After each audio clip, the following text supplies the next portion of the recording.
Hello बच्चों, अब तक हमने पढ़ा था गजानन माधव मुक्तिबोध की कविता बबूल में कि किस तरह से एक निम्न वर्गीय व्यक्ति की तरह है यदा कदा सर्वदा उगने वाला बबूल, जो अभिजात्य वृक्षों के बीच में या कह लो एक संभ्रांत व्यक्तियों के बीच में किस तरह से वो अपना अस्तित्व खो देता है और फिर भी वो उसकी उम्मीद वो अपने आप में उत्साहित होकर के और उम्मीद में भर करके फिर भी वो जीता है और सबको अपने आलिंगन में समेट कर रखना चाहता है। अब आगे हम पढ़ेंगे। अरे अचानक जो बबूल के रक्तहीन कंटक नख सूखे थे अब नए रुधिर के आए, निज कोमलता में शर्माए और झेंपती हुई पत्तियां छोटी छोटी सूखी काली डालों पर गुपचुप आ बैठी। सूखा ओ खुरदरा तना वे काली डालें जो मेहनत के धूल भरे भरे कर काली टांगे अपने इस बसंत श्री पर ही लज्जित। गूढ़ हृदय की चिर संपन्न भावना नित ही अवनत, त्यों बबूल यह लजा गया निज नव यौवन पर। पीले फूल लदी डालों को सकुचा सकुचा समेटता सा, जितना जितना हुआ संकुचित लज्जानत वह उतना उतना उभर उभर पड़ता यौवन रस। काँप रही है पत्ती पत्ती, एक अकूल कंप में डूबी शाखाएं सपने में हंसती। पुलक पुलक उठते हैं पीले फूलों के दल, रस की एक भंवर में घिरकर आत्मविसर्जन आकुल प्रतिपल।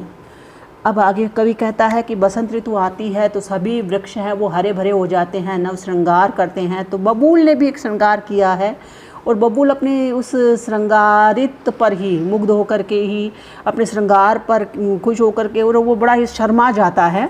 तो उसका कहते हैं अरे अचानक जो बबूल के रक्तहीन कंटक नख सूखे थे, क्योंकि पतझड़ आया था, उसके सारे पत्ते झड़ गए थे, छुछी डालियाँ बची थी और उस पर भी वो कांटे बचे थे। तो वो कहते हैं, कवि कहता है कि बसंत ऋतु आने पर अचानक ही बबूल वृक्ष पर उसका प्रभाव छाने लगा, यानी वो सौंदर्य में भर गया और अब उसके रक्तहीन नाखूनों के समान सूखे हुए कांटों पर नए रुधिर रूपी जो बबूल के रक्तहीन कंटक नख सूखे थे अब नए रुधिर के आए। तो नए ही रक्त रूपी सरसता का संचार होने लगा और जिन निज कोमलता में शर्माए, यानी उन कांटों या कंटीली डालियों पर बसंत के आने पर नए नए पत्ते नए नए कोमल हैं, वो मानो नए नाखूनों में लालिमा का संचार करने वाले हो गए और निज कोमलता में शर्माए। और इस तरह से वो अपने उस नवीन संचार होने से कुछ कोमलता आ गई और उन पर छोटी छोटी पत्तियां भी निकल आई। इस तरह बबूल की सूखी काली डालों पर गुपचुप आ बैठी। सूखा और खुरदरा तना वे काली डालें और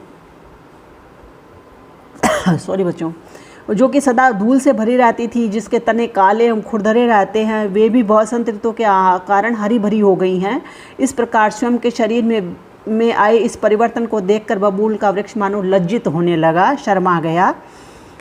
जो मेहनत के धूल भरे कर काली टांगे अपनी इस बसंत श्री पर ही लज्जित, क्योंकि उसके ऐसे लगते थे वो काली जो उसकी तने थे और जिसके तने काले और खुरदरे रहते थे, या जो तने काले और खुरदरे थे वो ऐसे लगते थे मानो उसके काली टांगे और वो खुरदरे हाथ ही हों जो मेहनत से भर गए हों। या मान लो जिस तरह से पतझड़ में उसने अपने आप को अपने अस्तित्व को बचाए रखने के लिए मेहनत की थी, अपने अस्तित्व को बचाए रखने के लिए परिश्रम किया था, वैसे ही यहाँ पर भी दिखाई देता है। और अचानक ही बसंत के आने पर वो हरा भरा हो जाता है, जैसे कोई व्यक्ति अपने हृदय की रहस्यमय भावनाओं से सदा झुका रहता है, अपनी इस बसंत श्री पर ही लज्जित। गूढ़ हृदय की चिर संपन्न भावना नित ही अवनत, जैसे कोई व्यक्ति अपने हृदय की भावनाओं में को दबाए रखने की वजह से हमेशा ही नतमस्तक रहता है, झुका रहता है, त्यों बबूल यह लजा गया निज नव यौवन पर। उसी प्रकार बबूल का वृक्ष नए छोटे छोटे पत्तों से लदकर मानो नव यौवन भार से कुछ झुक गया है। पीले फूल लदी डालों को, और उस समय उसकी डालों पर छोटे छोटे पीले फूल खिलने लगे हैं, सकुचा सकुचा समेटता सा, जिनसे संकुचित होता हुआ लजाता हुआ सा वह सुंदर दिखाई देने लगा है। जितना जितना हुआ संकुचित लज्जानत्व है उतना उतना उभर पड़ता यौवन रस। उस पर बसंत काल के कारण यौवन का रस पीले फूलों के रूप में बार बार उभरने लगा। तब हवा के झोंके से उसकी पत्तियाँ हिलने लगी, काँप रही है पत्ती पत्ती और उसकी शाखाएं मानो पीले फूलों से रोमांचित होने लगी। एक अकूल कंप में डूबी शाखाएं सपने में हंसती और उसकी वो जो उसकी डालियां थी या उसकी शाखाएं थी वो मानो रोमांचित होने लगी और उन पर सौरभ का, उन पर मानो सुगंध का मनोरम संचार होने लगा। पुलक पुलक उठते हैं पीले फूलों के दल, और उस अपने रसमय रूप में वह पीले फूलों से आत्म विसर्जन करने के लिए मानो प्रतिक्षण व्याकुल सा रहने लगा है। आत्म विसर्जन आकुल प्रतिपल। अनुप्रास, रूपक, उत्प्रेक्षा एवं मानवीकरण अलंकार है बच्चों। अरे अचानक उस बबूल के मूल हृदय में धारण करने वाली धरती की वह काली नंगी छाती आप्लावित होती। बबूल के पीले आत्म विसर्जित फूलों की वर्षा से सहसा सारी भूमि पीत। तरु की आत्मा हल्की पुनीत, मन भी पुनीत, वन भी पुनीत। कहते हैं जैसे ही श्रृंगार किया बसंत में उस बबूल ने, तो उसका मन तो पुलकित हुआ ही, और इस तरह से सौंदर्य से भर कर के, क्योंकि बसंत आया तो पूरे वन में सौंदर्य छा गया, तो वन भी पवित्र हो गया, मन भी प्रसन्न हो गया। तो कवि वर्णन करता है कि बसंत ऋतु में बबूल पर पीले रंग के छोटे छोटे फूल आ जाते हैं या आ गए।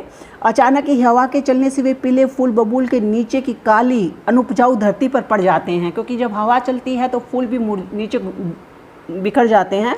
तो मानो उसकी जड़ के पास में जाकर, उसके नीचे मूल में जाकर के वो अनउपजाऊ धरती, क्योंकि उपजाऊ तो है नहीं बबूल, तो कहीं भी उग जाता है, तो अनउपजाऊ धरती पर जाकर वो पड़ जाते हैं।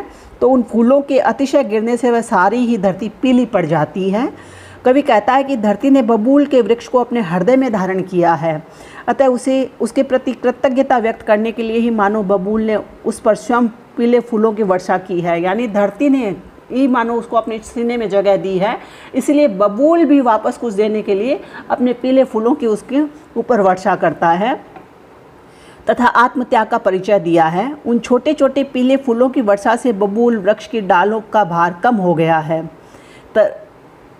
इस हल्केपन से एक और उसका मन पवित्र हो गया है, तो दूसरी ओर वन भी पवित्र दिखाई दे रहा है, क्योंकि उसने अपने पीले फूलों की वर्षा की है। तो एक तो उसके भार कम होने से उसका मन पवित्र हो गया है, तो दूसरी ओर वो अपने फूलों को समर्पित किया है उसने धरती पर, तो मानो ऐसा लगता है वन भी पवित्र हो गया है। उत्प्रेक्षा और मानवीकरण अलंकार है बच्चों। आगे है, उस बबूल को देख तुरंत ही युगानुरूप संतप्त प्रपीड़ित जनता की महानता के वे ऊंचे ऊंचे चित्र उभर कर छा जाते मेरी आँखों में, जिनके सम्मुख देश काल व्यापी छाया सिद्धार्थ बुद्ध की भी फीकी लगती है सचमुच। एक अजस्त्र प्रयाण युगों की छाती पर नंगे बिवाइयों भरे रुधिर आप्लुत चरणों का, जन जन का, उनके प्राणों का मुझे जकड़ लेता है काला श्याह नाग जो चंदन की डाली को। अब वो कहते हैं उस बबूल को देखकर मुझे भी जो शोषित पीड़ित और जो निम्न या जो तुच्छ समझे जाने वाले वो लोग याद आ जाते हैं, कवि कहते हैं।